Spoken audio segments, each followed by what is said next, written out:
Bismillahirrahmanirrahim. Assalamu alaikum. Welcome back, students. In the previous lab, we have gone through a brief introduction of the Python. We have seen how we can implement control flow statements and functions in Python.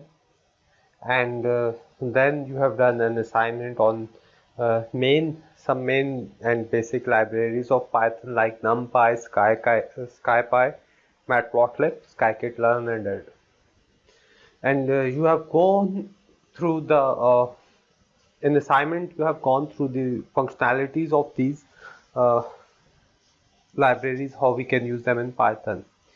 In today's lab, we are going to do exploratory data analysis. We are going to do exploratory data analysis on IRIS dataset.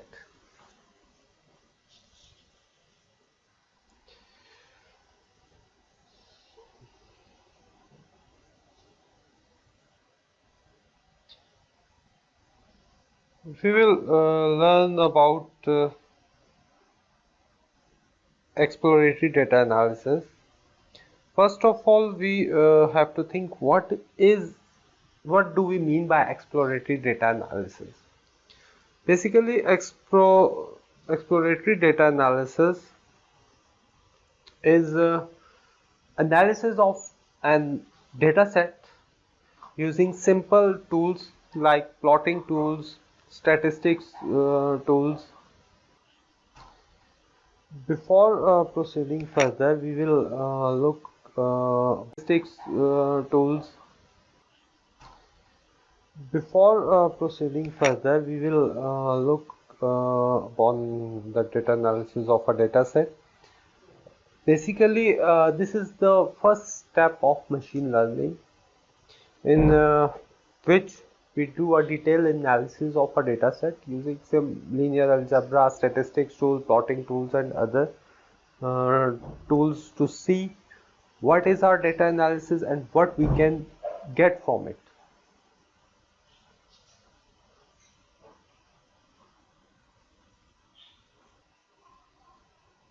We will understand what a data set do using this exploratory by doing exploration on the data set. That's why it is known as exploratory data analysis or EDA. को देखा था और functions को देखा था कि हम कैसे कंट्रोल फ्लो स्टेटमेंट्स और फंक्शंस को पाइथन के अंदर इम्प्लीमेंट कर सकते हैं। आज की जो लैब है वो आयरिस डेटा सेट और स्कैटर प्लॉट्स पे है, मगर आयरिस डेटा सेट किसी भी डेटा सेट पे जाने से पहले हम लोग उसका एक्सप्लोरेटरी डेटा एनालिसिस करते हैं। अब एक्सप्लोरेटरी डेटा एनालिसिस का मतलब ये है कि हमारे पास अभी हमें नहीं पता कि ये डेटा सेट क्या करता है, इसके अंदर कौन से फीचर्स हैं, इसकी कैसे क्लासिफिकेशन वगैरह होगी, तो ये सारा कुछ हम इसको एक्सप्लोर करेंगे, इसीलिए इसको एक्सप्लोरेटरी डेटा एनालिसिस कहा जाता है। ठीक है, तो व्हाट इज ईडीए, ये तो हमने क्लियर कर दिया। Data points, vector observations, data set, features, variables, इन पे अभी हम थोड़ी देर तक आते हैं। ठीक है, सबसे पहले जो हम लोग जो डेटा सेट देख रहे हैं वो है आईआरएस डेटा सेट का। इसको हालांकि ये जो आईआरएस डेटा सेट है ये विकिपीडिया का लिंक मैंने दिया हुआ है, इस पर अगर हम क्लिक करें जाएगा। विकिपीडिया बहुत इजी और बहुत फेमस टूल है, इसलिए हम इसको थ्रू आउट द कोर्स ये यूज़ करते रहेंगे। ठीक है, अगर मैं डेटा सेट के ऊपर आऊँ तो मेरे पास ये डेटा सेट नज़र आ रहा है। ठीक है, इसको हम लोगों ने टॉय डेटा सेट इसलिए कहा है कि ये बहुत ही बेसिक डेटा सेट है। ये समझ लें कि ये मशीन लर्निंग का हेलो वर्ल्ड वाला हिसाब है कि जब भी आप कोई भी लैंग्वेज सीखते हो तो सबसे पहले आप उसमें हेलो वर्ल्ड का मैसेज प्रिंट करते हो। तो इसी तरह जो आईरिस डेटा सेट है ये मशीन लर्निंग में बिल्कुल जो बेसिक डेटा सेट आता है, जो फर्स्ट जिससे हम स्टार्ट करते हैं, इसलिए हम इस आईरिस डेटा सेट है इसको इसलिए टॉय डेटा सेट कहा जाता है। ठीक है, a simple data set to learn the basics. ठीक है, 3 flowers of iris species. Iris एक फ्लावर है, इसकी 3 स्पीशीज है, वर्जिनिका, सेंटोसा और वर्सिकला। इन 3 फ्लावर्स की स्पीशीज, इसकी 3 स्पीशीज है। वर्जीनिका, सेंटोसा और वर्सिकलर। इन तीन फ्लावर्स की स्पीशीज पे हम देखेंगे क्या कर सकते हैं। ये डेटा सेट हमें रोनाल्ड फिशर ने दिया था 1936 में। ओके, अगर हम इस विकिपीडिया के पेज के ऊपर आए तो आपके पास ये डेटा सेट आपको नज़र आ रहा है, ठीक है।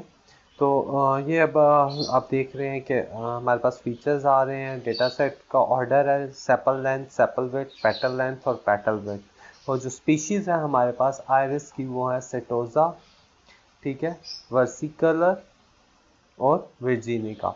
तो ये तीन स्पीशीज़ हैं। ओके, आप ये पिक्चर्स में देख सकते हैं, ठीक है। ये अभी ये मेरे पास सेटोजा, आयरिस सेटोजा है, ठीक है। इस तरह के हमारे पास तीन फ्लावर्स हैं, वर्सी कलर है और ये वर्जीनिक है। हम इन तीन फ्लावर्स की क्लासेस को देखते हुए कि ये कौन सी एक फ्लावर लेंगे, फीचर्स को देखते हुए हम बताएंगे कि ये कौन सी क्लास को बिलोंग कर रहा है।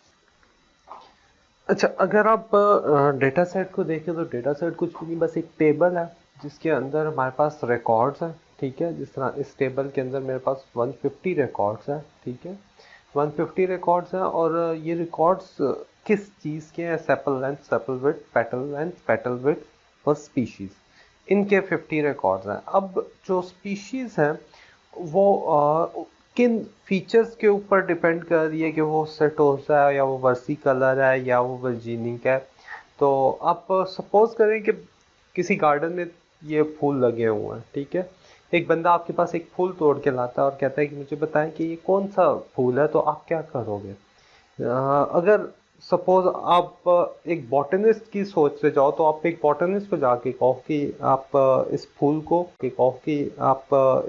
को आप ये कौन सा फूल है। एक बॉटनिस्ट कैसे बताएगा? तो बॉटनिस्ट आपको कहेगा कि बॉटनिस्ट आप उसकी sepal length, sepal width, petal length और पेटल विड्थ को मेजर करेगा। उसको मेजर करने के बाद वो बता सकेगा कि ये कौन सा फ्लावर है। क्योंकि बाय लुक अगर आप देखें तो ये फ्लावर्स ऑलमोस्ट सेम ही हैं, एक ही तरह के हैं।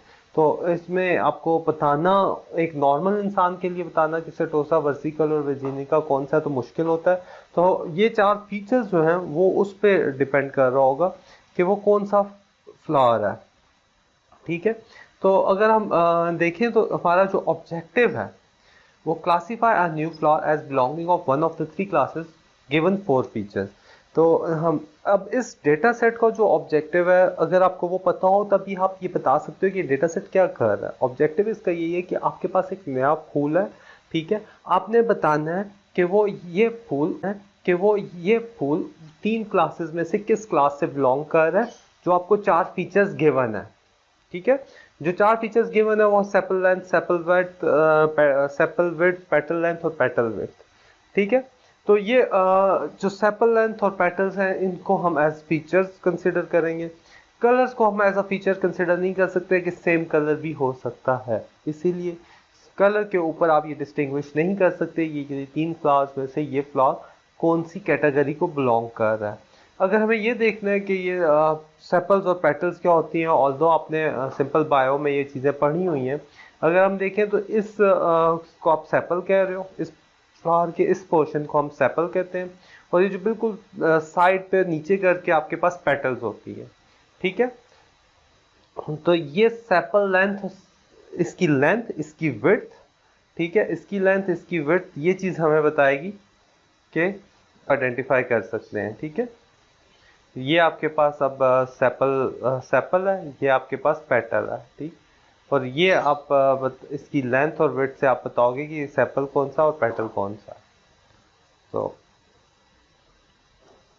दोबारा अपने डेटा सेट के ऊपर आते हैं, विकिपीडिया के ऊपर जाएंगे।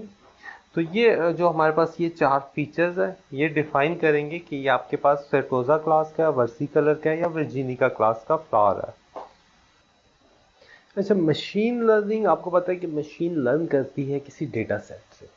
अब जब भी मशीन को हमने मशीन लर्निंग पे हम आएंगे तो सारी बात है, हमने मशीन को लर्न करवाना है, उसके लिए हमें एक डेटा सेट चाहिए।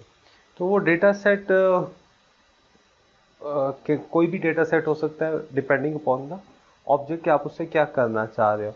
तो यहाँ पे आप डेटा सेट ऑर्डर को देखो तो ये जो डेटा सेट है इधर हमारे पास सेपल वेट लेंथ, ये हमारे पास फीचर्स आ रहे हैं, ठीक है।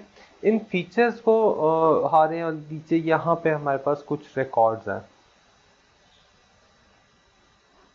अब इन रिकॉर्ड्स की अगर बात की जाए तो ये sepal length, sepal width, petal length, petal width, इनको अगर हम किसी अपने पास मैप करेंगे तो हम इनको किसी वेरिएबल में स्टोर करेंगे, ठीक है।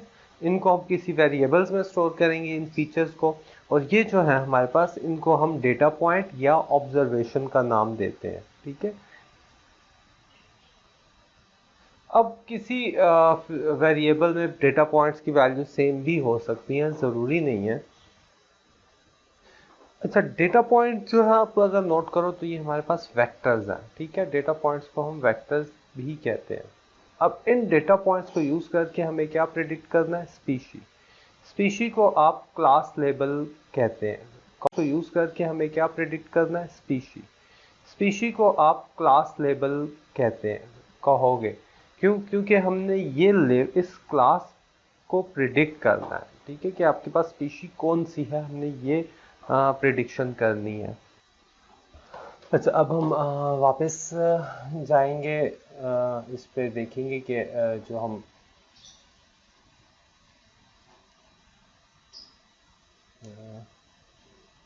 ठीक है। अब इसमें हमने अगर आप देखें सिंपल डेटा सेट है, ऑब्जेक्टिव भी हम लोगों ने देख लिया। अगर अब हम आएंगे वापस जो बेसिक टर्मिनोलॉजीज पे मैंने आपको कहा था कि हम कुछ देर बाद आते हैं, तो अब यहाँ से आपको क्लियर हो गया होगा कि डेटा पॉइंट्स, वेक्टर्स या ऑब्जर्वेशंस किनको कहते हैं। जो आपके पास रीडिंग्स आती हैं जिसकी बेस पे आप क्लासीफाई कर रहे होते हैं, तो आपके पास डेटा पॉइंट्स या वेक्टर्स है। अब ये वेक्टर्स किस तरह के वेक्टर्स हो सकते हैं? ये एन डायमेंशनल वेक्टर्स है, ठीक है। वेक्टर्स जो हैं ये एन डायमेंशनल वेक्टर आते हैं, ठीक है। हमारे पास ये वेक्टर्स हैं, इसमें रीडिंग्स हैं, नंबर ऑफ रिकॉर्ड्स हैं, इसके ऊपर आपका डेटा सेट बना हुआ होता है, ठीक है। डेटा सेट को हमने देख लिया कि एक टेबल है जिसके अंदर आपके पास डेटा पॉइंट्स और फीचर्स हैं। अब फीचर क्या होते हैं? फीचर वेरिएबल्स हैं, इनपुट वेरिएबल्स हैं, ठीक है, और ये इंडिपेंडेंट वेरिएबल्स हैं, ठीक हो गया। फीचर्स जो है वो आपके पास इंडिपेंडेंट वेरिएबल्स हैं, ठीक। और इसके बाद जो लेबल, क्लास लेबल है, क्लास लेबल आपके पास है या आउटपुट वेरिएबल है, क्लास लेबल, रिस्पांस लेबल, ये आपके पास डिपेंडेंट वेरिएबल है। क्लास वेरिएबल डिपेंड कर रहा है इन इंडिपेंडेंट वेरिएबल्स के ऊपर। ये इंडिपेंडेंट वेरिएबल जो है वो रियल टाइम रीडिंग्स है कि हम लोगों ने सैंपल उठाया, हम लोगों ने एक सैंपल उठाया और हमने उसको देखा कि उसमें रीडिंग्स हम लोगों ने ले ली हैं फीचर्स के हिसाब से, ठीक है। और हम लोगों ने बताया कि ये जो फीचर्स हैं ये बता रहे हैं कि आपके पास आउटपुट वेरिएबल, ये जो फीचर्स हैं ये बता रहे हैं कि आपके पास आउटपुट वेरिएबल या क्लास लेबल किस चीज़ का आ रहा है। तो वेक्टर्स आपके पास 2D, 3D, 4D up to ND हो सकते हैं। हमें पता है कि फर्स्ट वन डायमेंशनल अरे, सेकंड डायमेंशनल अरे या सेकंड थर्ड डायमेंशनल अरे क्या होती है। तो vector is just an simple अरे, ठीक है। अब 1D वेक्टर क्या होगा? 1D वेक्टर मीन्स कि सिंपल एक नंबर, मेरे पास ये 1D वेक्टर, इस तरह की वैल्यू को हम स्केलर कहेंगे, ठीक है।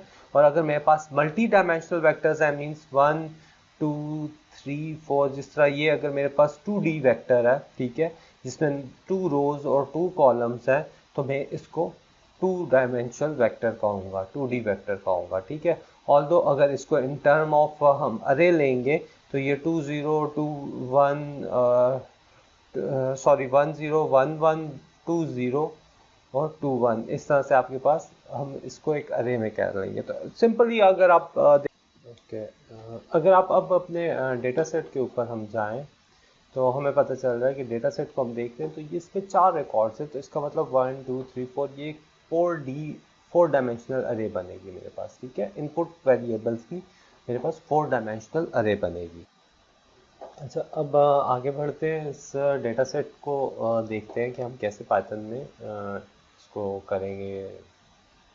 तो ये चीज़ें हम लोगों ने देख ली हैं। अच्छा, इम्पोर्टेंस ऑफ डोमेन नॉलेज, अब ये रह गया था। अब एक बॉटनिस्ट के पास ये इसके डोमेन का नॉलेज है कि आप क्यों हम कलर को एज अ फीचर यूज़ नहीं कर रहे हैं, बाकी सैपल पैटर्न्स को क्यों कर रहे हैं। तो जब जो डेटा सेट जिस डोमेन का होता है उस डोमेन के बंदे का नॉलेज जो है उसकी इम्पोर्टेंस आपके आपके आपकी सोच से ज़्यादा इम्पोर्टेंस उसकी डोमेन के नॉलेज की इम्पोर्टेंस है।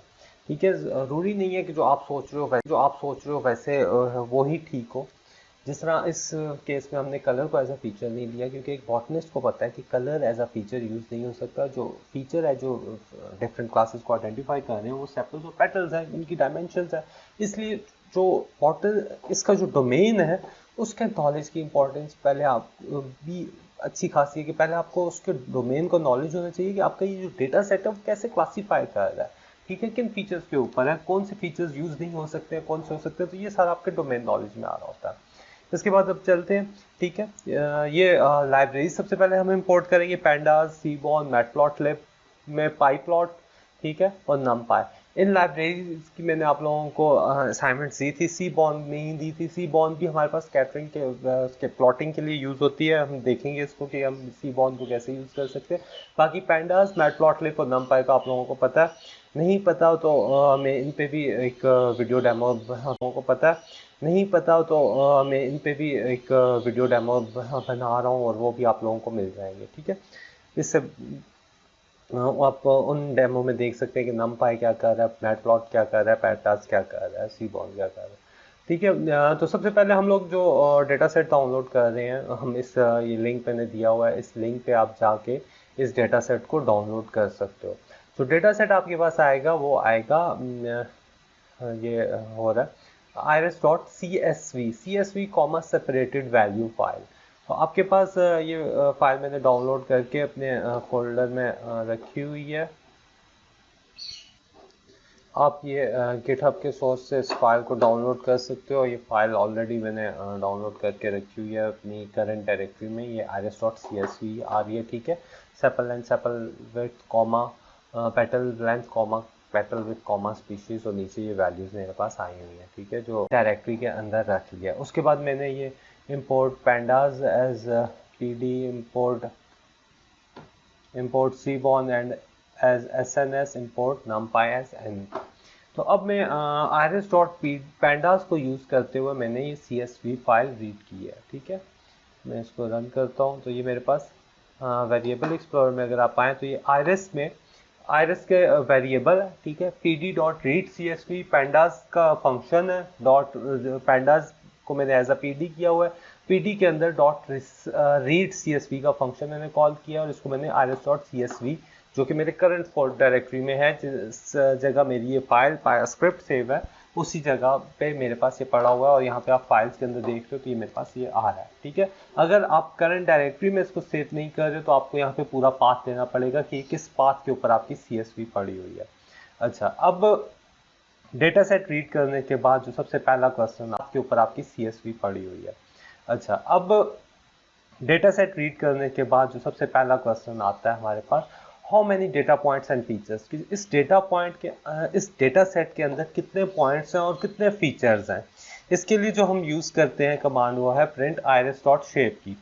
ठीक है, iris डॉट शेप हमें ये बताएगा कि इसमें कितने डेटा पॉइंट्स और कितने फीचर्स अवेलेबल हैं। ठीक है, मैं सिर्फ इसको कोड को रन कर रहा हूँ, इस लाइन को। तो मेरे पास यहाँ पे प्रिंट iris डॉट शेप में देखें तो 150,5 150,5 का मतलब ये होगा कि मेरे पास 150 रिकॉर्ड्स हैं और 5 कॉलम्स हैं। ठीक है, 5 कॉलम्स हैं और 150 रिकॉर्ड्स हैं। कॉलम्स में आपके पास जो है वो आपके पास फीचर्स आ रहे हैं। ठीक, अगर हम उस पर जाएं, डेटा सेट पे जाएं, तो आपको नज़र आ रहा है 1 2 3 4 5। तो ये 5 फीचर्स हैं और 150 रिकॉर्ड्स हैं, ये आप देख रहे हैं काउंटिंग में अगर आप।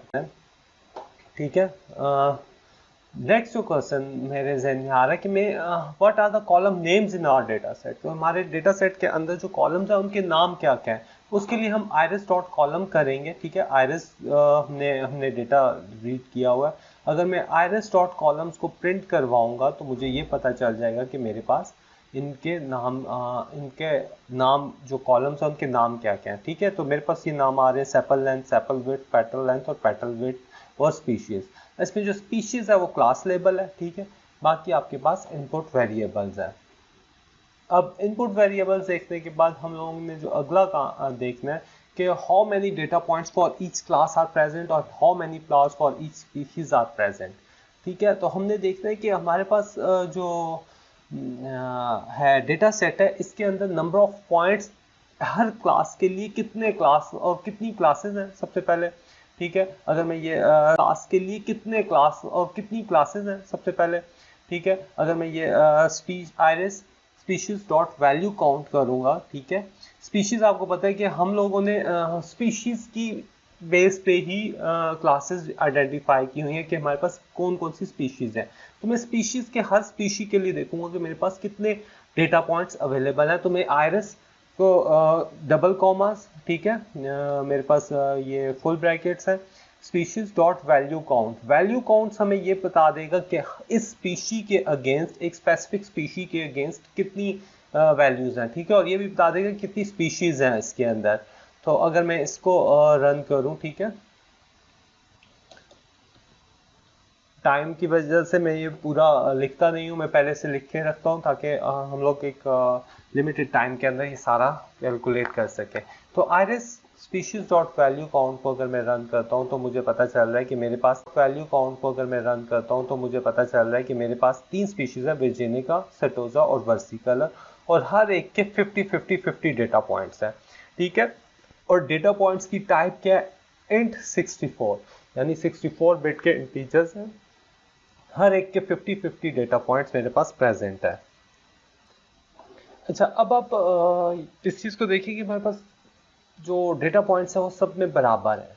ऐसा डेटा सेट जिसके अंदर आपके पास डेटा पॉइंट सारे बराबर हो, ठीक है, उसको हम बैलेंस डेटा सेट कहते हैं। जैसे इस केस में आप देख रहे हैं 50 आ रहा है, इस डेटा सेट को हम बैलेंस डेटा सेट। आर हमारे पास एक बैलेंस डेटा सेट है कि number of data points her class के लिए सेम है। अच्छा, इम्बैलेंस डेटा सेट का कैसा डेटा सेट होगा कि जिसके अंदर आपके पास नंबर ऑफ जो डेटा पॉइंट्स हैं वो डिफरेंट क्लासेस के लिए डिफरेंट होंगे। फॉर एग्जांपल, आप एक लेबोरेटरी में जाते हैं। ठीक ठीक है, अब डेटा में आप उन्हें कहेंगे कि जी जिस तरह 1000 पेशेंट्स का आप मुझे सीबीसी की रिपोर्ट दे दें, कंप्लीट ब्लड पिक्चर की रिपोर्ट दे, तो आपको एक देंगे। उसके अंदर अब एचपी लेवल होता है, ठीक है, वाइट ब्लड सेल्स काउंट होते हैं, प्लेटलेट काउंट्स होते हैं, मुख्तलिफ फीचर्स आपके पास होते हैं जो कि अलग अलग आ रहे हैं। अब आप 1000 पेशेंट्स का आप डेटा लेते हो। ठीक है, 1000 पेशेंट्स के डेटा में हमें क्या पता 100 पेशेंट्स होंगे, ठीक है, जिनका एचपी काउंट आपके पास 12 से ऊपर होगा। ठीक है, 200 पेशेंट्स होंगे जिनका एचपी काउंट आपके पास एचपी काउंट आपका अलग आ रहा होगा। ठीक है, 100 पेशेंट्स का काउंट जिस 12 से 12.4 के बीच में आ रहा है, 200 पेशेंट्स का 200 वैल्यू जो भी आ रही होती है 2 से 4 तक आ रही है। इसी तरह उसमें जो भी आ रही होती है 2 से 4 तक आ रही है। इसी तरह उसमें आपको पता लगता है कि जो 100 बंदों में 10 का शुगर लेवल हाई आ रहा है, बाकियों का शुगर लेवल लो है।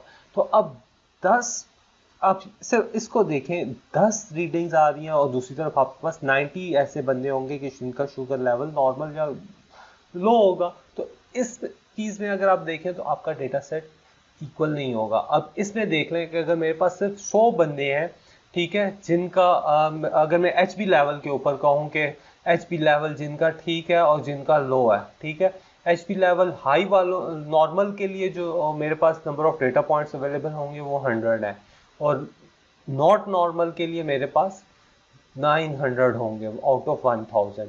तो ये अब बैलेंस डेटा सेट नहीं है। अगर ये इस तरह हो कि मेरे पास 500 नॉर्मल हो, 500 जो हो वो लैकीमिया एक बीमारी होती है जिसमें आपका एच लेवल रिक्वायर्ड लेवल से लो है और 500 पेशेंट्स ऐसे हैं, तो फिर मेरे पास ये नॉर्मल डेटा सेट आएगा। मगर अगर मेरे पास नंबर ऑफ पॉइंट्स या नंबर ऑफ ऑब्जर्वेशन मेरे पास डिफरेंट है तो ये एक इम्बैलेंस डेटा सेट होगा। ठीक है। अच्छा, अब ये बात याद रखिएगा कि बैलेंस डेटा सेट और इनबैलेंस डेटा सेट के एनालिसिस डिफरेंट होते हैं, थोड़े से डिफरेंट होते हैं, ज़्यादा डिफरेंट नहीं होते हैं। कि इनबैलेंस के लिए आपको थोड़ी सी कैलकुलेशंस और तरह की करनी पड़ती हैं जिसमें बैलेंस डेटा सेट के लिए। अब जो आयरिस डेटा सेट है वो हमारे पास बहुत ही बैलेंस किस्म का डेटा सेट है।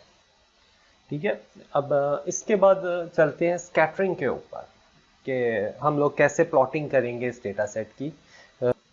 हम लोग जो पहला प्लॉट हम देख रहे हैं वो है 2D स्कैटर प्लॉट का। प्लॉटिंग टूल में सबसे पहला जो चीज़ हम देख रहे हैं वो है 2D स्कैटर प्लॉट। ठीक है, 2D स्कैटर प्लॉट का कोड बहुत सिंपल सा है। ठीक है, आयरिस डॉट प्लॉट, आयरिस के अंदर ही हम प्लॉट का एक बना रहे हैं, पोर्शन बना रहे हैं, एक वेरिएबल बना रहे हैं जिसके अंदर एक बना रहे हैं, पोर्शन बना रहे हैं, एक वेरिएबल बना रहे हैं जिसके अंदर काइंड हम चेक करेंगे। जो प्लॉट हम चेक करें काइंड, उसमें हम स्कैटर रख रहे हैं। एक्स लेवल पे मेरे पास सेपल लेंथ आ जाएगा, वाई लेवल पे मेरे पास सेपल विड्थ आएगा। और पीएलटी डॉट शो, पीएलटी आपके पास मैट प्लॉट लिब से आता है। पीएलटी डॉट शो जो है वो आयरिस जो प्लॉट है उसको शो करवाने के लिए आपके पास सामने आ रहा होगा। इसको जरा पाइथन में रन करके देखते हैं। ठीक है, ये आ रहा मेरे पास ये। और पहले मैं इस लाइन को रन करता हूँ। ठीक है, जैसे ही मैंने ये लाइन रन की है तो मेरे पास डेटा फ्रेम के अंदर यहीं पे आयरिस का जो डेटा सेट आ रहा है, ठीक है, इसके अंदर ही मेरे पास प्लॉट्स आ रहे हैं। ठीक है, और पीएलटी डॉट शो जैसे ही मैंने किया तो मेरे पास वो आयरिस डॉट प्लॉट के बाद मेरे पास पीएलटी शो हो गया। म्यूट, अच्छा, to make them also appear in line in console, uncheck mute in line plotting under menu. ठीक है, ये प्लॉट्स है, इसके ऑप्शन यहाँ पे आपके पास आ रहे हैं। ठीक है, ये म्यूट इन लाइन को अगर आप अनचेक कर देंगे तो आपके पास यहाँ पे भी ये P L T dot show, इसको मैं रन करूँ तो मेरे पास यहाँ पे भी प्लॉट शो होता है। फिर प्लॉट्स टू फिट विंडोज़ अगर आप करते हैं तो आपकी मर्ज़ी, आप इसको करते हैं तो वो भी आप कर सकते हैं। मैं एक मिनट इस कोड को रन कर दूँ। ठीक है, जैसे ही मैंने पी एल टी शो किया, अब आयरिस डॉट प्लॉट तो मेरे पास ये प्लॉट सामने आ रहा है। ठीक है, P L T dot show, मुझे अगर वेरिएबल प्लॉट्स के अंदर इसको शो करवाना है तो मैं P L T dot show करूँगा और यहाँ से मेरे पास प्लॉट्स रिमूव हो जाएंगे। ठीक है, तो ये मेरे एक स्कैटर प्लॉट हमारे पास आ रहा है। ठीक है, अब स्कैटर प्लॉट में याद रखें कि सबसे पहले हम लोग देख वाई एक्सिस। अब यहाँ पे देखिए एक्स एक्सिस पे मेरे पास सेपल विड्थ है, सॉरी सेपल लेंथ है, और वाई एक्सिस पे मेरे पास सेपल विड्थ है। तो ये sepal length versus sepal width जो है आयरिस डेटा सेट में वो प्लॉट हो रहे हैं। ठीक है, अब एक minute P L T dot करें और प्लॉट्स में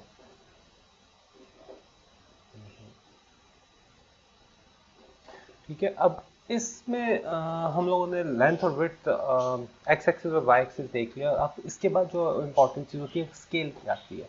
अगर आप इधर ये इस पॉइंट को देखें तो ये 0 0 नहीं है। ठीक है, इसका स्केल 0 0 से स्टार्ट नहीं हो रहा। ठीक है, इसको स्कैटर प्लॉट इसलिए कहते हैं कि हम डिफरेंट डेटा पॉइंट्स को उनकी सैंपल लेंथ और विड्थ के बेस पे स्कैटर करके प्लॉट कर रहे हैं, इसलिए इसको हम स्कैटर प्लॉट कहते हैं। अब इस स्कैटर प्लॉट में जो हमें इंफॉर्मेशन मिल रही है वो ये मिल रही है कि हमारे पास जो सैंपल लेंथ है जो हमें इंफॉर्मेशन मिल रही है वो ये मिल रही है कि हमारे पास जो सैंपल लेंथ है वो वेरी कर रही है 4 से 4.5 चले 4 से 8 के बीच में, और सैपल विड्थ जो है वो आपके पास वैरी कर रही है 2 से 4.5 के बीच में। इससे जस्ट हमें ये इन्फॉर्मेशन मिल रही है, इससे हमें ये नहीं पता चल रहा कि हमारे पास सेटोसा कौन से हैं, वेसिकलर कौन से हैं या वर्जीनिया कौन से हैं। तो उसके लिए हमें जो है इसमें कलरिंग का देखना पड़ेगा। ठीक है, तो हम लोग को वो कलर्स करने पड़ेंगे सेटोसा के पॉइंट्स, वर्सी कलर के और वर्जीनिया के डिफरेंट कलर्स के हिसाब से देखना पड़ा, उनको कलर करेंगे। अच्छा, इसमें स्केल जो हमें बता रहा है वो यही बता रहा था कि हमारे पास जो सेपल लेंथ है वो वैरी कर रही है आपके पास 4 से 8 के बीच में। ठीक है, और जो सेपल विड्थ है उसकी टिपिकल वैल्यू जो वैरी कर रही है वो 2 से 4.5 के बीच में। तो इसको स्कैटर प्लॉट इसलिए कहते हैं कि हमारे पास ये सेपल लेंथ और सेपल विड्थ के पॉइंट्स जो है वो 2D के अंदर स्कैटर पड़े हुए हैं। अब इस स्कैटरिंग प्लॉट से कोई हमें ये इन्फॉर्मेशन नहीं मिल रही है, यूज करते हैं। ठीक है, सी बॉन्ड को हमने एस एन एस किया हुआ है। सबसे पहले मैं S N S dot set style white grid के मेरे पास जो ऑप्शन पीछे ये ग्रिड आ रही है, ये वाइट कलर की ग्रिड आ जाए। इससे पहले ये ग्रिड नहीं थी। मैंने एक मिनट, अगर मैं ठहरे असल में कंट्रोल 1 करते हैं। अगर वेरिएबल एक्सप्लोरर में देखें तो मेरे पास ये थोड़ा सा हुआ है, इसको मैं रीसेट करता हूँ। ठीक है, यस, और अब प्लॉट्स में मैं इसको ख़त्म करता हूँ। अब मैं यहाँ तक अगर इसको रन करता हूँ, ठीक है, मेरे पास ग्रिड आ रही है क्योंकि मैंने ग्रिड सेट कर दी हुई है। अगर नॉर्मली जिस वक्त फर्स्ट टाइम आप इसको रन करेंगे आपके पास ये ग्रिड नहीं आएगी, ठीक है। उसके बाद मुझे जो करना है, मुझे जो platter PLT dot scatter platter है सेपल लेंथ सेपल विड्थ का, उसको मैप करवाना है, ठीक है, कलर्स के ऊपर। और कलर्स के लिए जो मैं फंक्शन यूज करता हूँ एसएनएस का फेसिट ग्रिड का फंक्शन है, ठीक है। एसएनएस फेसिट ग्रिड का फंक्शन है किस डेटा जो मैं फंक्शन यूज करता हूँ एसएनएस का फेसिट ग्रिड का फंक्शन है, ठीक है। एसएनएस फेसिट ग्रिड का फंक्शन है किस डेटा सेट पे अप्लाई हो रहा है, आयरस पे, किस वेरिएबल पे, यानी आयरस के ऊपर हमने ये रीड किया हुआ है तो आयरस के ऊपर ये अप्लाई करेगा।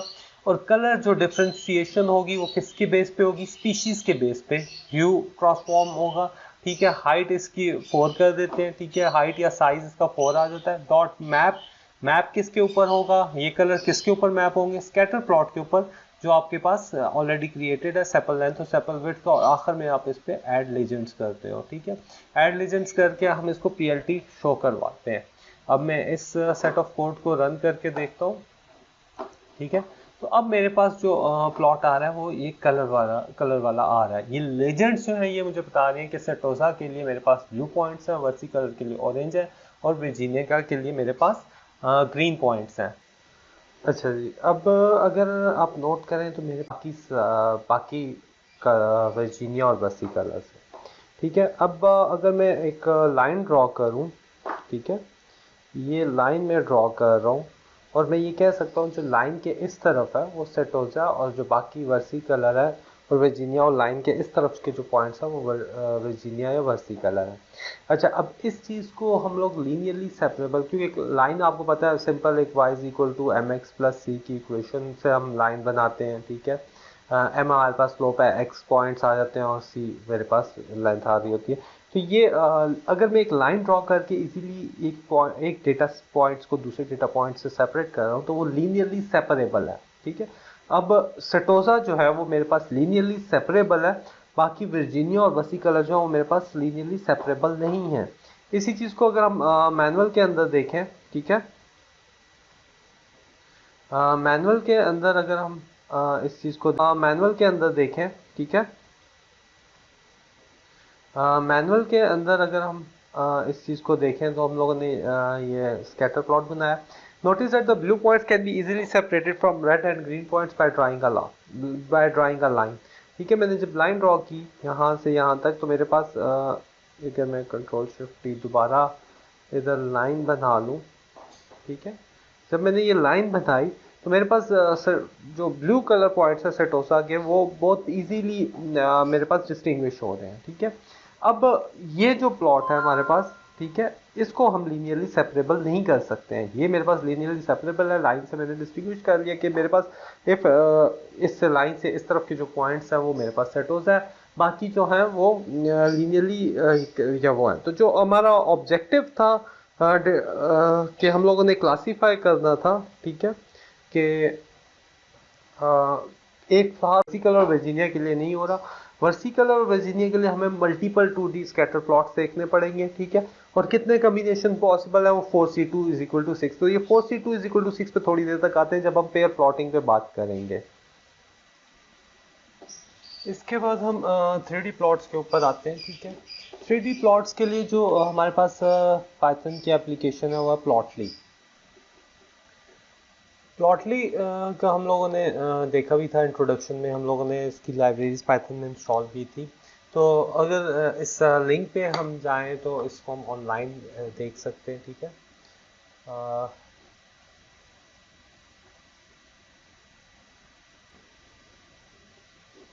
ये मेरे पास आ रहा है 3D स्कैटर प्लॉट्स पाइथन। तो इसका अगर हम कोड देखें तो as plot dot express S P X, okay. अगर कोड पे देखें तो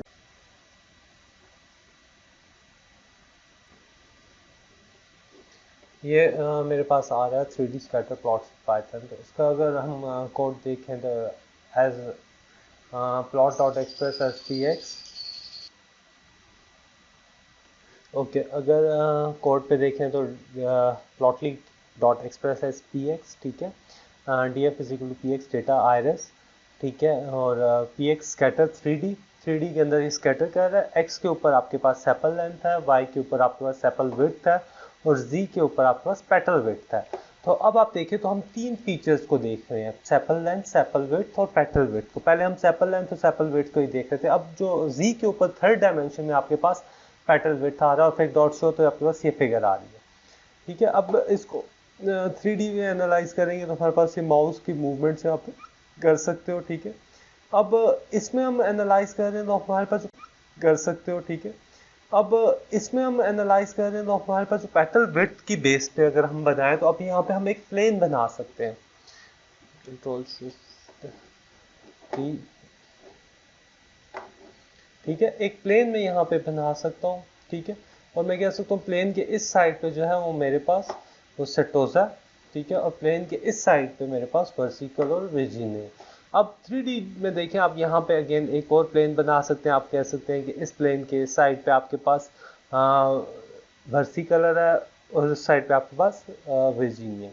तो 3D के अंदर थोड़ा डेटा एनालिसिस आपके पास और ज़्यादा बेहतर हो जाता है, आप अच्छे तरीके से उसको एनालिसिस कर सकते हो, ठीक है।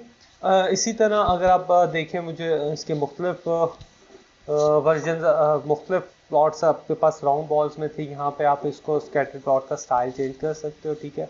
कलर सिंबल है वो आपके स्पीशीज के ऊपर आ रहे हैं कि एक स्पीशी का सिंबल राउंड है, ठीक है, एक स्पीशी का सिंबल आपके पास वर्सी कलर का सिंबल आपके पास इस तरह से आ रहा है और वर्जीनिया का सिंबल आपके पास चेंज आ रहा है। तो इस तरह से अब आपके पास जो स्पीशीज के ऊपर मुख्तलिफ ब्लॉक्स आ रहे हैं, ठीक है। इसी तरह मेरे पास ओपेसिटी है, ठीक है, मैं ओपेसिटी चेंज कर सकता हूँ, डायमेंशंस को देख सकता हूँ। इसी तरह मेरे पास डैश एक एप्लीकेशन है पाइथन की, ठीक है, एनालिटिकल ऐप है पाइथन में यूज़ होती है प्लॉटली फिगर्स के लिए। तो डैश को भी आप डाउनलोड करके कर सकते हो उसके अंदर पाइथन के अंदर, ठीक है। तो ये इक्वेशंस आप अगर ये एक इनलाइन इक्वेशन आपके पास आ रही है, टीपी लाइन स्पेस आ रहा है, इस लाइन स्पेस को इस 3D के अंदर प्लॉट किया हुआ है। तो ये प्लॉटिंग आप इस तरह से हम लोग 3D के अंदर प्लॉट कर सकते हैं। अब एक प्लॉटिंग आप इस तरह से हम लोग 3D के अंदर प्लॉट कर सकते हैं। अब एक क्वेश्चन आ रहा है हमारे पास, 3D का ड्रॉबैक जो है वो ये है कि 3D प्लॉट्स को आप पेपर के ऊपर प्लॉट नहीं कर सकते हो, क्योंकि आप बीइंग ह्यूमन बीइंग हम 3D को एनालाइज कर सकते हैं, मगर पेपर जो है वो एक 2D मीडियम है। 2D मीडियम के ऊपर आप 3D मीडियम को प्लॉट नहीं कर सकते हैं। और दूसरी बात ये कि ये इसका एक डिसएडवांटेज है। और दूसरा, आपको माउस की मूवमेंट चाहिए होती है इसके डेटा को इंटरेक्शन और इंटरप्रेट करने के लिए। अब क्या हमारे पास 4D 5D और ND स्कैटर प्लॉट एग्जिस्ट करेंगे? एग्जिस्ट तो करेंगे, मगर आप उनको एनालाइज नहीं कर सकते हो। 4D 5D और ND वो डायमेंशंस हैं जो आप नहीं देख सकते हो। बीइंग एन ह्यूमन आप सिर्फ 3D तक ही उसको डेटा को देख सकते हैं और विजुअलाइज कर सकते हैं। अब जिस तरह अगर आप देखें तो हमारे पास जो डेटा सेट है वो 4D डेटा सेट है, उसके अंदर 4 वेरिएबल्स हैं, मगर हम सिर्फ 3 डायमेंशंस तक ही देख सकते हैं, 4 डायमेंशंस पे हम नहीं जा सकते। तो 4 डायमेंशंस के लिए हमें कोई ना कोई अल्टरनेट वेज देखने पड़ते हैं कि जहाँ पे हम 4 डायमेंशनल डेटा को विजुअलाइज कर सके 3D या 2D के अंदर। तो उसका जो सबसे बेहतर हल है वो है पेयर प्लॉट्स, कि हम कैसे एक एन डायमेंशनल डेटा को जो आप 3D से ऊपर है उसको हम कैसे 2D के अंदर देख सकते हैं, ठीक है। उसके लिए आपके पास ये पेयर प्लॉट आ जाते हैं। अच्छा, अब पेयर प्लॉट्स में आपके पास पेयर वाइज स्कैटर प्लॉट्स होते हैं। क्योंकि हम 4D स्कैटर प्लॉट को विजुलाइज नहीं कर सकते तो हमें पेयर प्लॉट्स लेने पड़ते हैं। अब पेयर प्लॉट्स आपके पास जो आ रहे हैं, ठीक है, वो कितने आएंगे, ठीक है, उसके लिए हमारे पास जो नंबर आता है वो 4C2 आता है। कि मेरे पास 4 वेरिएबल्स हैं, ठीक है, और हर दो दो एक पेयर में 2 प्लॉट्स होंगे, तो आपके पास 6 प्लॉट्स पेयर प्लॉट्स बनेंगे, ठीक है। आपके पास 6 पेयर प्लॉट्स आएंगे। वो 6 पेयर प्लॉट्स कैसे आएंगे, ठीक है। आपके पास जो फीचर्स हैं हम उन पे देखते हैं, sepal length versus sepal width, ठीक है। इसी तरह sepal length petal length, sepal length petal length, फिर sepal length petal width, sepal length petal width, ठीक है, और फिर sepal width sepal width petal length हम नहीं करते हैं, सेपल विड्थ पेटल लेंथ करेंगे, सेपल विड्थ सेपल लेंथ नहीं होगी, सेपल विड्थ पेटल लेंथ, ठीक है। इसी तरह फिर सेपल विड्थ पेटल विड्थ आ रही है आपके पास, और फिर सेपल पेटल पेटल लेंथ और पेटल विड्थ होगी, पेटल लेंथ और पेटल विड्थ आ रही है। तो ये आपके पास टोटल 6 प्लॉट्स हैं, ठीक है, 1 2 3 4 5 6। तो 4D डायमेंशंस को, इसके 4D डेटा को आप 4 वेरिएबल्स प्लॉट को आप 2D के अंदर विजुअलाइज करोगे यूजिंग पेयर प्लॉट। तो पेयर प्लॉट पेयर बन रहा होता है आपके पास, 6 यूनिक पेयर्स बन रहे होते हैं।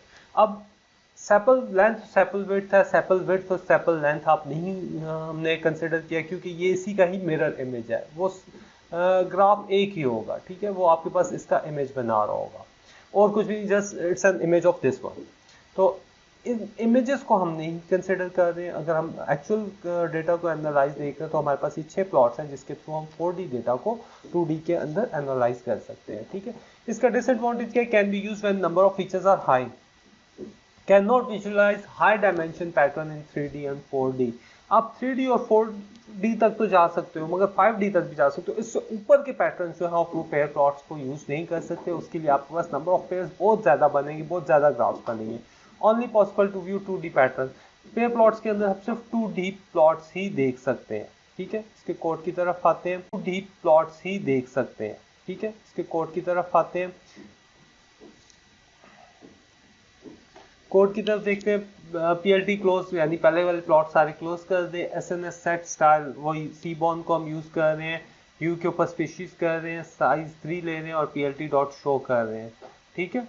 तो अब मेरे पास जो एसएनएस में पहले मैं मैप कर रहा था या फेस कर रहा था, ठीक है, मेरे पास फेसेट ग्रिड जो आ रही थी उसकी जगह मैं अब पेयर प्लॉट यूज कर रहा हूँ, ठीक है। एसएनएस हमें ही ये फीचर देता है कि हम उसको पेयर प्लॉट कर रहे हैं।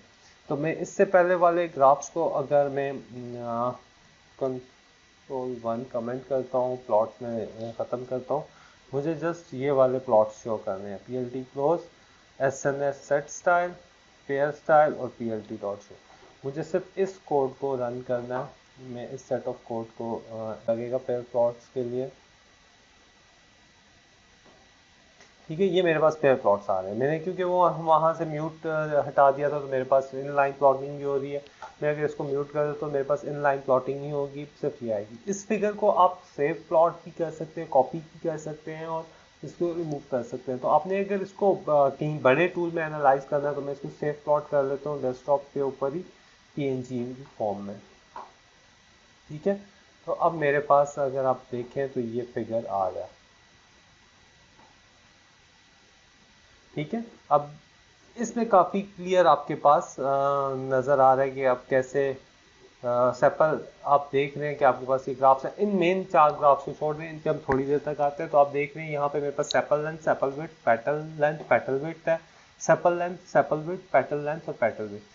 तो जो पहला ग्राफ है वो sepal length versus petal width है, फिर sepal length versus petal length है। 6 ग्राफ्स हैं ये जो आपके पास हिस्टोग्राम के इस साइड पे, इनको हिस्टोग्राम्स कहते हैं हम लोग। हिस्टोग्राम्स क्या है, इस पर हम थोड़ी देर तक आते हैं, मगर इससे पहले आप ग्राफ्स को देखें तो पेयर प्लॉट्स आपके पास ये आ रहे हैं कि sepal length versus sepal width आ रहा है, सेपल लेंथ वर्सेस, तो ये मेरे पास पेयर प्लॉट्स आपके पास बन रहे हैं। अच्छा, अब ये जो आपके पास 6 ग्राफ्स हैं इनको वाक्ता डायगोनल ग्राफ्स कहते हैं, और ये जो आपके पास नीचे जो हिस्टोग्राम्स के नीचे 6 ग्राफ्स हैं इनको डाउन द डायगोनल ग्राफ्स कहते हैं।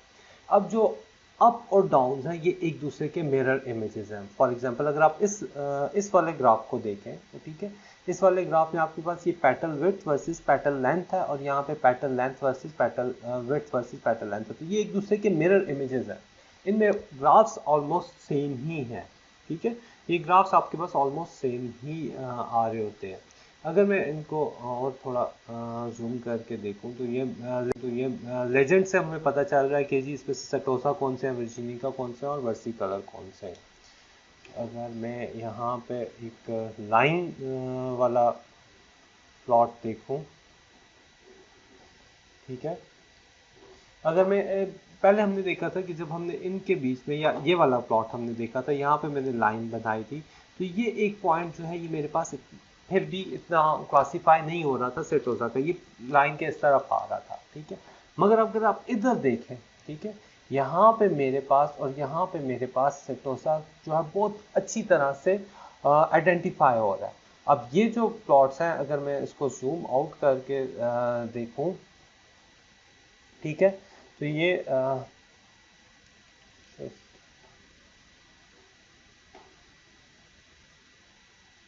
तो अगर मैं इनको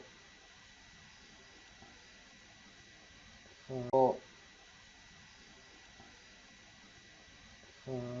मैं पिक्चर देता, ठीक है, जूम आउट करके देखें तो ये मेरे पास पेटल लेंथ था और ये पेटल विड्थ था। इसका मतलब ये हुआ कि सेपल लेंथ की जगह अगर मैं पेटल लेंथ और पेटल विड्थ को यूज करूं तो वो मेरे पास सेटोजा को बहुत क्लियरली आइडेंटिफाई कर रहे हैं, ठीक है। इस केस में देख रहे हैं यहाँ पे, तो वो बहुत एक्यूरेटली इसको आइडेंटिफाई कर रहे हैं। जो पहला आपके पास इससे ऑब्जर्वेशन है वो ये है कि हम ये ऑब्जर्व कर रहे हैं, ठीक है, हम ये लिख सकते हैं कि पेटल लेंथ और पेटल विड्थ जो है वो सेपल विड्थ के और सेपल लेंथ के मुकाबले में, सेपल लेंथ पर और सेपल, ये सेपल लेंथ है, ठीक है, आपके पास वाई एक्सिस पे सेपल लेंथ है, एक्स एक्सिस पे सेपल विड्थ है।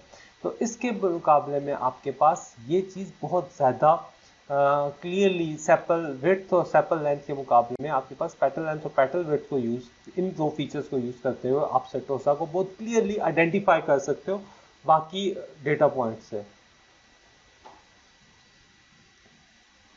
अच्छा, अब बाकी ग्राफ्स को देखें। इस ग्राफ में आपके पास sepal width versus petal length, ठीक है, यहाँ पे भी आपके पास काफ़ी अच्छी तरह से सेटोजा जो है वो क्लासीफाई हो रहा है, आइडेंटिफाई हो रहा है।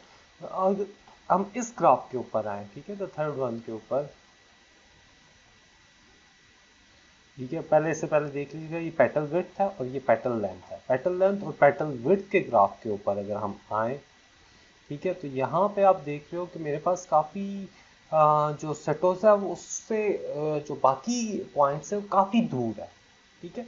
तो मैं इसको यहाँ पे सेटोसा को काफ़ी इजीली आइडेंटिफाई कर सकता हूँ। अगेन मैं एक line,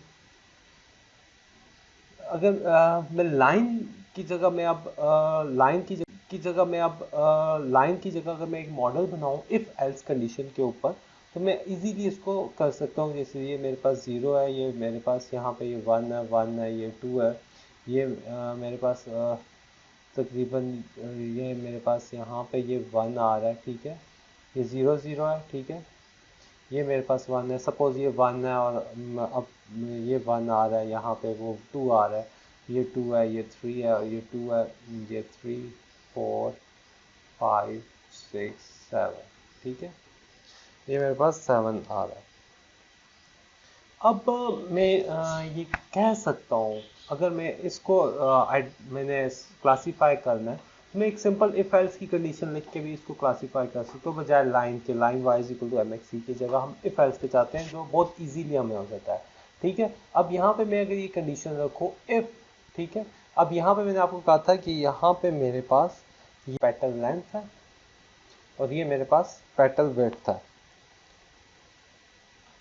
if petal length is less than 2 and petal width is less than 1, ठीक है, then then सेटोजा,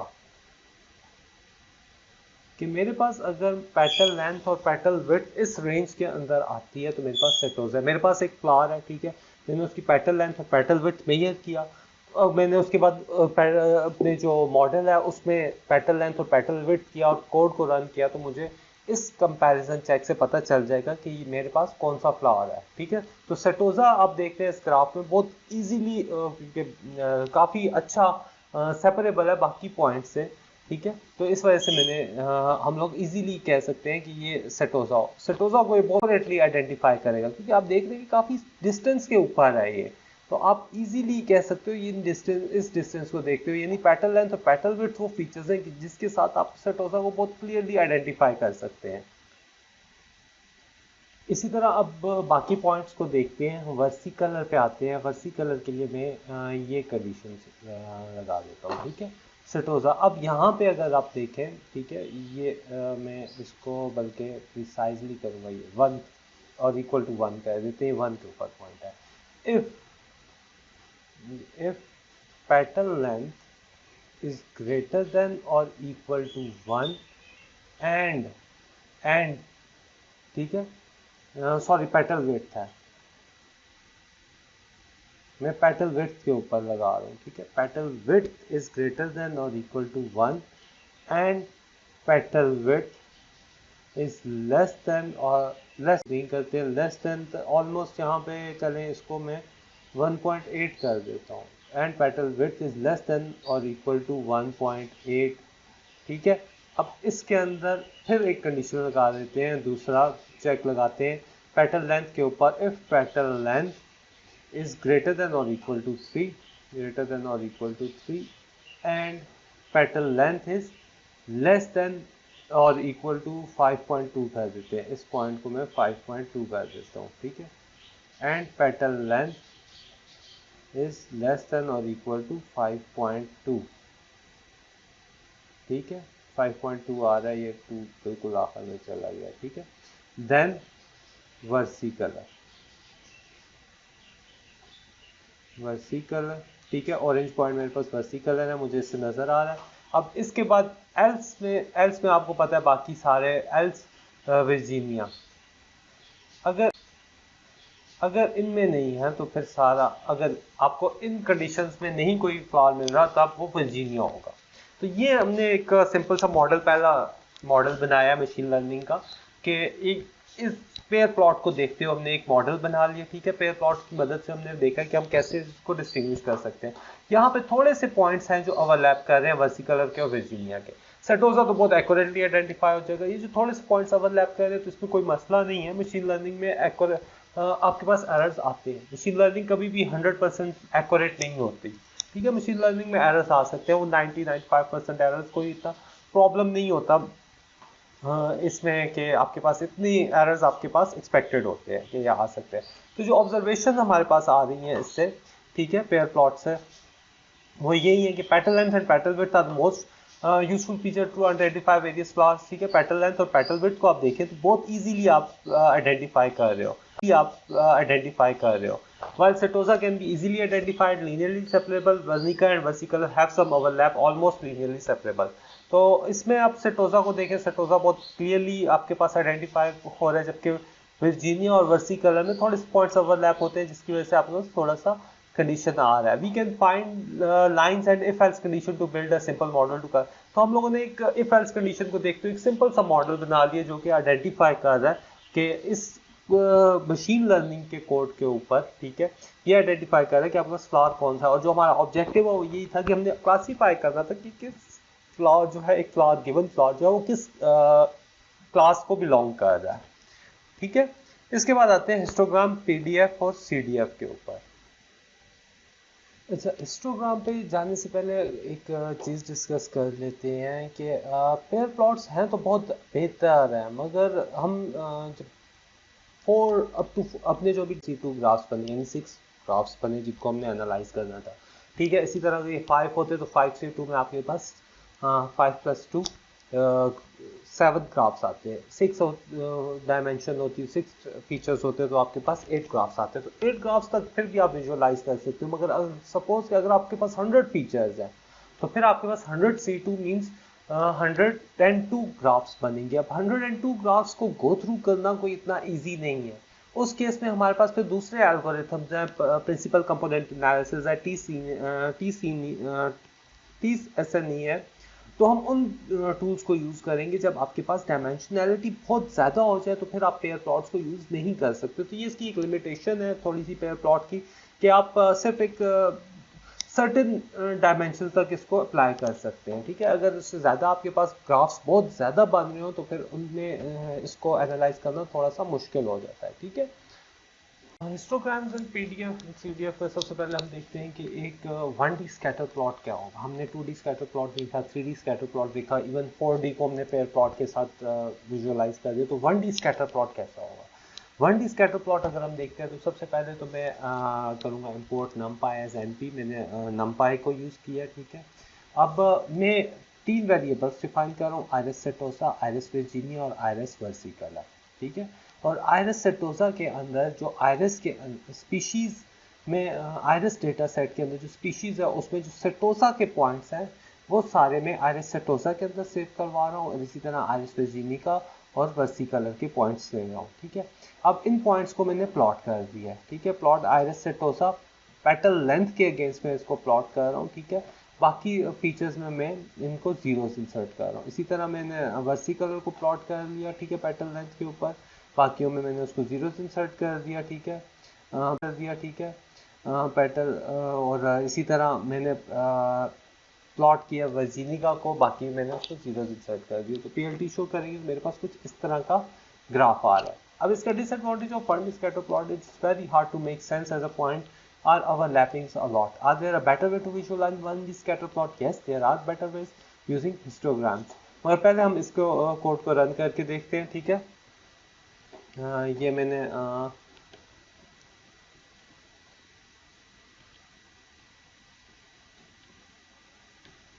ठीक है, प्रिंटिंग, ये अगर मैं नहीं करूँगा तो मेरे पास आइडेंट एरर आएगा। ओके, इस सेट ऑफ कोड को मैं रन करता हूँ, ठीक है। तो मेरे पास एक तो ये प्लॉट आ गया, दूसरा वेरिएबल एक्सप्लोर में देखें versicolor और वर्जीनिया के 3 वेरिएबल्स डिफाइन हो गए, जिसके अंदर इस डेटा फ्रेम के अंदर से मैंने ये जो स्पीशीज के ऊपर जो सेटोसा थे उनको सेटोसा में कर लिया, versicolor को versicolor और वर्जीनिया को वर्जीनिया, ये 3 वेरिएबल्स ले लिए। और इन 3 वेरिएबल्स को फिर मैंने जब प्लॉट किया तो मेरे पास ये 1D प्लॉट आ रहा है। अब इसमें 1D प्लॉट पे हमारी बात हुई है कि लिमिटेड प्लॉट्स हैं। अब आपको यहाँ पे ये नजर आ रहा है, ये एक पॉइंट है, ये एक पॉइंट है, ये एक पॉइंट है, या ये एक पॉइंट है, ये 2 पॉइंट है, ये 2 पॉइंट है, मगर इन पॉइंट्स का क्या? यहाँ पे मल्टीपल बहुत सारे पॉइंट्स हैं, ठीक है। अब इन पॉइंट्स को आप विजुलाइज नहीं कर सकते हो जो ओवरलैप कर रहे हैं या जो इस तरफ आ रहे हैं। तो लेट सपोज कि हम एक सेटोसा की एग्जांपल लेते हैं, ठीक है। तो मेरे पास ये ग्राफ है, यहाँ पे ये पेटल लेंथ है, ठीक है, और यहाँ पे ये नंबर ऑफ काउंट्स है कि नंबर ऑफ काउंट्स है कि पेटल लेंथ 1 काउंट्स है कि नंबर ऑफ काउंट्स है कि पेटल लेंथ 1 और 2 के दरमियान में, ठीक है। 1 है, ये 1.1 है, इसी तरह ये 1.2 है, 2 अप टू सो ऑन। अब जो पेटल लेंथ 1.1 पे है वो कितने नंबर ऑफ फीचर्स हैं जिनकी पेटल लेंथ 1.1 है, सपोज वो 10 है।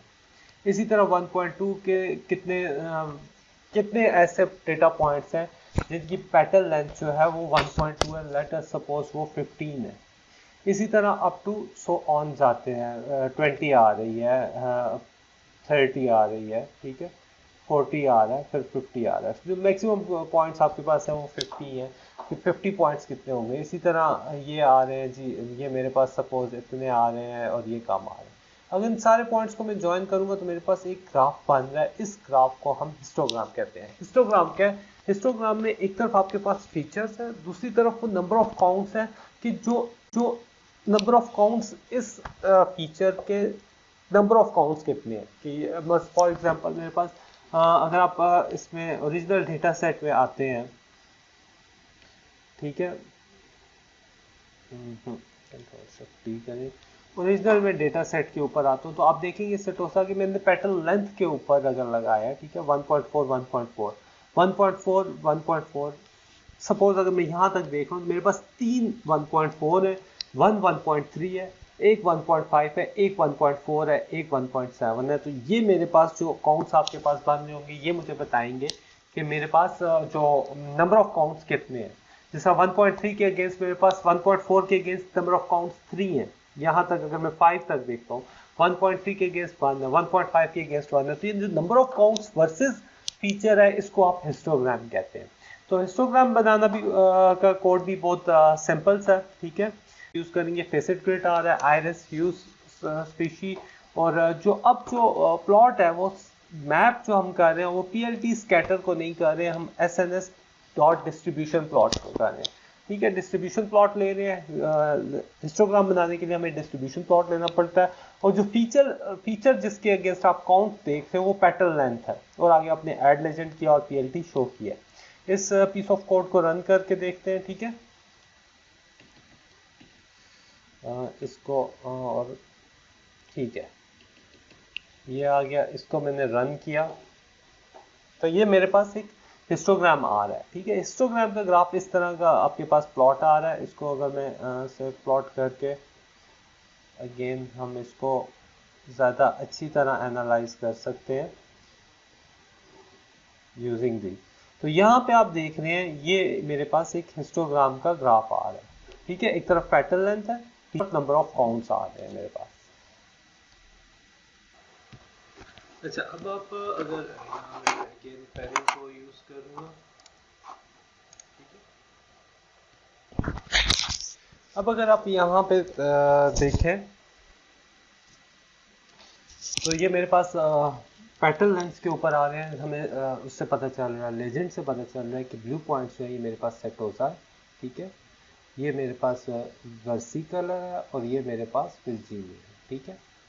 तो ये मेरे पास नंबर ऑफ पॉइंट्स मुझे लेजेंड से पता चल रहा है। और जो मुझे इससे इंफॉर्मेशन मिल रही है वो इस ग्राफ से वो ये मिल रही है कि मेरे जो सेटोसा फ्लावर है, ठीक है, उसमें जो नंबर ऑफ पॉइंट्स हैं जिनके वन पेटल लेंथ 1 है वो तकरीबन 0.9 होने के बराबर है, ठीक है। इसी तरह अगर मैं इस पॉइंट को देखूं, ये पॉइंट मेरे पास ऑलमोस्ट आ रहा है 1.6 पे, यानी कि जिन जिन सेटोसा के अंदर जिनकी पेटल लेंथ 1.6 है, फ्लावर्स हैं, सबसे ज़्यादा पॉइंट्स इनके आ रहे हैं, तकरीबन 3.0 आ रहा है पॉइंट्स काउंट आ रहे हैं, ठीक है। 1.6 से वाले 3 पॉइंट्स आपके पास मिल रहे हैं। इसी तरह 1.5 है, 1.4, तो ये मेरे पास नंबर ऑफ काउंट्स हैं, ठीक है। और यहाँ पे मेरे पास पेटल लेंथ है। अब इसमें अगर आप देखें ये जो बिल्कुल स्मूथ सी लाइन है इसको हम पीडीएफ कहते हैं, ठीक है, probability density function. Probability density function को हम और डिटेल में पढ़ेंगे जब हम प्रोबेबिलिटी एंड स्टैटिस्टिक्स फंक्शंस को देखेंगे कि कैसे हम पाइथन में करते हैं, उसमें हम और डिटेल में जाके इनको देखेंगे। मगर फिलहाल आप ये अपने जहन में रख लें कि जो पीडीएफ है वो हिस्टोग्राम ही है, मगर it's a quite smooth form of histogram. तो हिस्टोग्राम इतना स्मूथ फॉर्म ऑफ हिस्टोग्राम आपके पास पीडीएफ होती है, ठीक है। हम आगे इनकी पीडीएफ्स की डिटेल भी पढ़ेंगे, मगर फिलहाल अभी आप इतना ध्यान में रखें कि पीडीएफ जो है वो जस्ट एक हिस्टोग्राम की स्मूथ फॉर्म है। और हिस्टोग्राम आपको क्या बता रहा होता है कि नंबर ऑफ पॉइंट्स जो है उनके काउंट्स कितने हैं। तो ये एक 1D स्कैटर प्लॉट है, ठीक है, हिस्टोग्राम, जिसको आप एनालाइज कर रहे हो। अच्छा, अब अगर हम मॉडल बनाने की तरफ आते हैं, वही हम इफ एल्स कंडीशन को यूज़ करते हैं। तो मैं यहाँ पे एक कंडीशन लगा सकता हूँ, ठीक है। यहाँ पे मैं लिख सकता हूँ if petal length is less than और इक्वल टू 2। अब आप ये देखिए कि 2 एक ऐसा नंबर है जिसके बाद आपको कोई काउंट नहीं मिल रहा, यानी कि 2 से लेस देन और इक्वल टू 2, लेस देन 2 भी कर दे तो भी ठीक है, क्योंकि 2 के ऊपर भी आपको कोई काउंट नहीं मिल रहा। कि अगर मेरी पेटल लेंथ लेस देन और इक्वल टू 2 है तो मेरे पास फ्लावर इज देन सेटोसा, ठीक है। अब विर्जीनिया आइडेंटिफाई हो रहा है तो इसको आइडेंटिफाई करने में आपका मॉडल कोई मिस्टेक नहीं करेगा। मगर विर्जीनिया और वर्सिकलर के केस में आप देख रहे हैं कि ओवरलैपिंग है, ठीक है। अब ओवरलैपिंग में हमें एक थ्रेशोल्ड यूज करना है। इफ अगर मैं थ्रेशोल्ड सपोज 4 रखता हूँ तो मैं कहता हूँ कि 2 ग्रेटर देन 2 और 4 आ रहा है, ठीक है। If petal length is greater then 2 and less than 4, तो मेरे पास बहुत सारे जो पॉइंट्स हैं वर्सिकलर के, आप देख रहे हैं काफ़ी काउंट्स जो है यहाँ पे, बहुत सारे काउंट्स जो हैं वो ज़ाया हो जाएंगे। इसी तरह अगर मैं अपनी थ्रेशोल्ड 5.5 रखता हूँ, सपोज 5.5 रखता हूँ, तो इस जगह पे आप देख रहे हैं कि मेरे पास यहाँ वर्जीनिया नहीं, वर्सिकलर नहीं है, वर्जीनिया के बहुत सारे पॉइंट्स हैं। मैं अगर लेस देन 5.5 को वर्सिकलर का थ्रेशोल्ड दे दूंगा तो मेरे पास अगेन बहुत सारे पॉइंट्स वर्जीनिया के लॉस हो जाएंगे। तो अल्टीमेटली मुझे इनका इंटरसेक्शन को एज अ थ्रेशोल्ड रखना पड़ेगा जो 4.7 है, ठीक है। अगर मेरे पास 4.7 तो मेरे पास वर्सिकलर होगा, ठीक है, एल्स मेरे पास वर्जीनिया आ जाएगा, एल्स की कंडीशन में मेरे पास वर्जीनिया आ गया। इस इंटरसेक्शन वाले केस में आपके पास देखें तो एरर का चांसेस काफ़ी कम है। अब इस पॉइंट पे देखिए, यहाँ पे लेस देन 4.7 में आपको वर्सी कलर के बहुत कम पॉइंट्स हैं, ठीक है, और ग्रेटर देन 4.7 पे देखें तो वर्जीनिया का काउंट इतना ज़्यादा नहीं, वर्सी कलर का काउंट इतना ज़्यादा नहीं है, वर्जीनिया का काउंट ज़्यादा है। इस केस में 4.7 से लेस पे देखें तो वर्जीनिया का काउंट से ज़्यादा वर्सी कलर का काउंट है। तो ऑलमोस्ट हम लोगों के पास मिस्टेक्स तो होंगी, मगर जो एरर है वो काफ़ी कम हो जाएगा अगर हम थ्रेशोल्ड वाइजली चूज करें तो, ठीक है। तो इस तरह हमने देखा कि कैसे हम हमने इससे पहले देखा था कि हम दो फीचर्स को यूज कर रहे थे या अपने ग्राफ्स को या क्लासिफिकेशन प्रॉब्लम को सॉल्व करने के लिए। अगर हमारे पास एक ही फीचर है तो हम हिस्टोग्राफ्स की हेल्प से उसको इजीली आइडेंटिफाई कर सकते हैं। अब इस ग्राफ को आप लोग डेंसिटी प्लॉट भी कहते हो। डेंसिटी प्लॉट इसलिए क्योंकि आपको नजर आ रहा है, डेंसिटी की डेफिनेशन क्या है, नंबर ऑफ वॉल्यूम आता है कि एक यूनिट एरिया में आपके पास कितना नंबर ऑफ वेट से नंबर ऑफ काउंट्स कितने हैं, ठीक है। ऐसे ग्राफ को आप डेंसिटी कह देते हो। तो आपको इसको डेंसिटी प्लॉट भी इसलिए कह रहे हैं कि हमें ये बता रहे हैं कि यहाँ पे हमारे पास ये पॉइंट ये 1 है, ठीक है, 1 की वैल्यू है, या आप देख रहे हैं ये चल 1.6 आ रहा है, तो मेरे पास नंबर ऑफ 1.6 के जो यहाँ पे सॉरी ये पैटर्न लेंथ है, पैटर्न लेंथ जो है मेरे पास तकरीबन 1.6 जो है उसके आपके पास नंबर ऑफ पॉइंट्स तकरीबन 1.5 के आसपास आ रहे हैं, ठीक है। तो अगर इसकी मैं प्रोबेबिलिटी डिस्ट्रीब्यूशन फंक्शन देख रहा हूँ तो मेरे पास एक स्मूथ कर्व है हिस्टोग्राम की।